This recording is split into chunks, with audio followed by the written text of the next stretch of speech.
সুপ্রিয় দর্শক মণ্ডলী, আমাদের মাননীয় প্রধান উপদেষ্টা ডক্টর মোহাম্মদ ইউনূস বর্তমানে দুবাইয়ে অবস্থান করতেছেন, সেটা আমরা কম বেশি সকলেই জানি।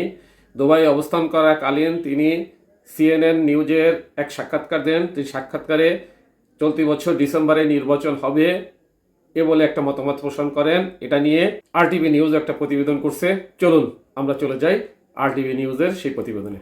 চলতি বছরের ডিসেম্বরে জাতীয় নির্বাচন হতে পারে, প্রধান উপদেষ্টা। খবরে প্রকাশ, জাতীয় ঐক্যমত্য কমিশনের সুপারিশে জুলাই চার্টার বাস্তবায়নের পর চলতি বছরের ডিসেম্বরে জাতীয় নির্বাচন হতে পারে জানিয়েছেন অন্তর্বর্তী সরকারের প্রধান উপদেষ্টা প্রফেসর ডক্টর মোহাম্মদ ইউনূস। বৃহস্পতিবার 13 ফেব্রুয়ারি দুবাইয়ে ওয়ার্ল্ড গভর্নমেন্ট সামিটে যোগ দিয়ে CNN এর সাংবাদিক বেকি আয়ারসন্ডের সঞ্চালনায় এক অধিবেশনে তিনি একথা জানান। প্রধান উপদেষ্টা বলেন, আমরা 15টি বিভিন্ন খাতের জন্য সংস্কার গঠন করেছি। আইন শৃঙ্খলা, পুলিশ, সংবিধান, নির্বাচন সহ অন্যান্য সংস্কার কমিশনগুলো প্রতিবেদন তৈরি করেছে।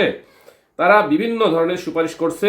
এখনো আমরা যেটা করব সেটা হলো ঐক্যমত গঠন। তিনি বলেন, এজন্য আমরা রাজনৈতিক দলগুলোর সঙ্গে আলোচনায় বসছি। যেসব সুপারিশের বিষয়ে সবাই একমত পোষণ করবে সেগুলো নিয়ে আমরা একটা সনদ তৈরি করব। আমরা সেগুলো বাস্তবায়ন করে নির্বাচন দেব, যত দ্রুত সম্ভব নির্বাচন দেব। এটা এবছরের ডিসেম্বরে হতে পারে।